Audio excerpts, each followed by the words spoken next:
Alors pour terminer, hein, quelques éléments voilà, de prévention.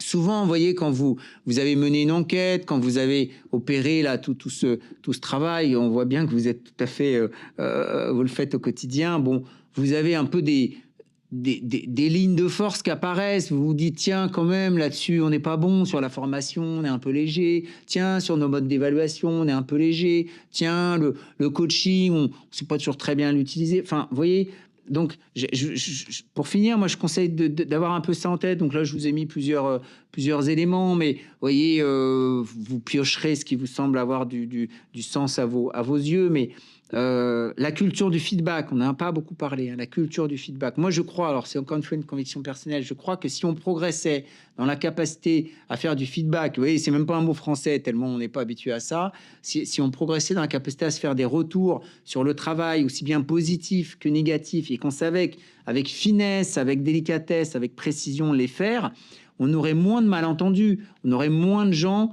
qui ont l'impression que tout va bien, alors que de la point de vue de leur chef, ça va moins bien que ça. De gens qui ont l'impression d'être là, vous savez, qui ont l'altimètre déréglé, qui ont l'impression de voler au-dessus des étoiles, alors qu'en fait, ils sont un peu au ras du sol. Bon, on aurait un peu moins de malentendus. Donc voilà, la culture du feedback, un feedback de qualité, comme on aurait envie soi-même de le recevoir, ça s'apprend. Et je pense que ça peut être pas mal. Toujours comprendre les causes, hein, les causes, ça cause, comme disait Lacan, on doit toujours comprendre les causes. Bon, si vous avez plusieurs cas de harcèlement à un moment donné, bon, bah, peut-être que vous avez un problème de recrutement, peut-être que vous avez un problème de recadrage. Enfin, voilà. Essayez d'identifier la cause collective, la cause organisationnelle.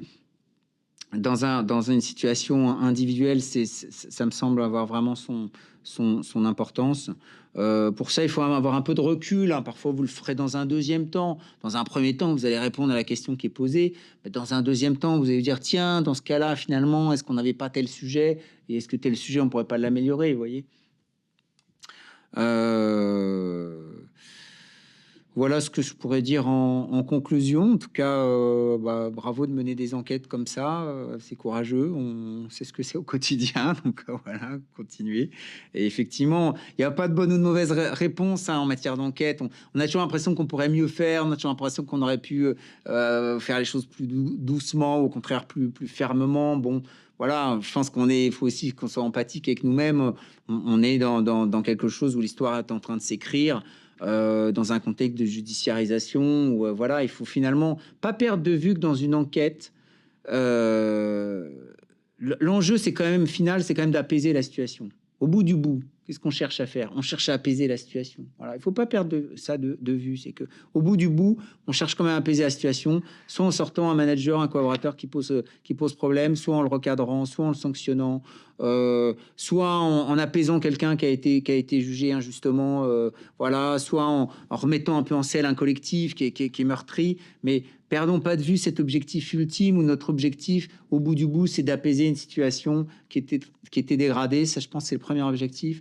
Deuxième objectif, c'est quand même se dire qu'est-ce qui a fait qu'on est arrivé là et qu'est-ce qu'on pourrait faire évoluer, quelles sont nos pratiques dans l'organisation qu'on pourrait faire évoluer pour que demain, on n'ait pas, ou un peu moins, le même problème.